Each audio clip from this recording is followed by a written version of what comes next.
This is The Tailed Marriage, Episode 5. It started small, a name mentioned casually, a phone turned face down, a smile that arrived late. Nothing dramatic, nothing provable. But intuition doesn't need evidence, it needs patterns. And she noticed. He was present now, too present. Sudden compliments, unfamiliar patience, an effort that felt rehearsed. Guilt often wears the costume of improvement, and she felt it in her bones. She didn't accuse, didn't snoop, she watched, just quiet observation. Because women who've learned themselves don't chase answers. They let truth expose itself. The tail stirred, excited, alert. He mentioned her. Once. A colleague, a friend, a harmless connection. But names carry weight when they arrive uninvited. And that night, silence returned, thicker than before. "Is there something I should know?" she asked, her voice steady, no fear. He laughed lightly. Too lightly, "No," he said. And in that moment, she understood something painful. Lies aren't always spoken. Sometimes they're chosen.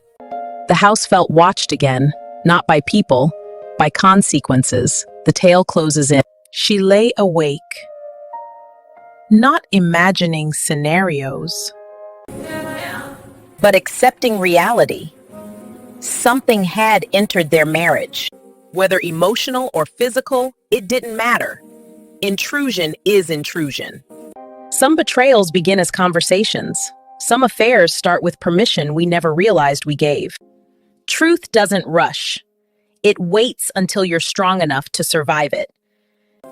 When truth finally comes to light, small details will expose everything. It wasn't a message. It wasn't lipstick on a collar. It wasn't a late night. It was a tone, a softness in his voice that she hadn't heard in months, offered to someone else. And that's how she knew. Love leaves fingerprints. Because betrayal doesn't always shock. Sometimes it confirms. Her chest tightened. Not panic, recognition. She didn't cry. She didn't scream.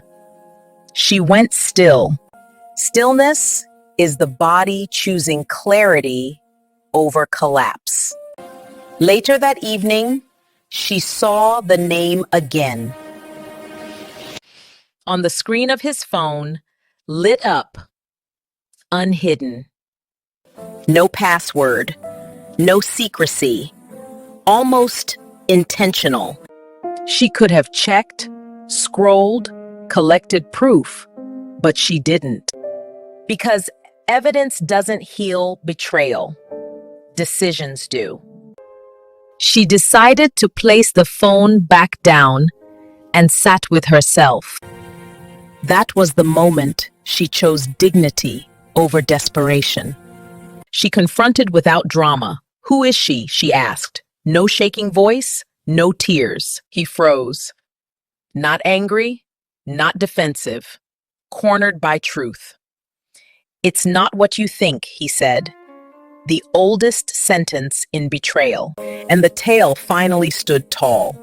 The air changes. She nodded slowly. "Then tell me what it is," she replied. Calm, present. Because once fear leaves, truth has nowhere to hide. The marriage crossed a line that night, not because of another woman, but because honesty was now required. The truth doesn't destroy strong women. It introduces them to themselves. Truth is patient. It will wait until lies are exhausted. Sleep didn't come. Not for her. Not for him. The house felt like a courtroom. Quiet, heavy, expectant. She wasn't rehearsing what to say.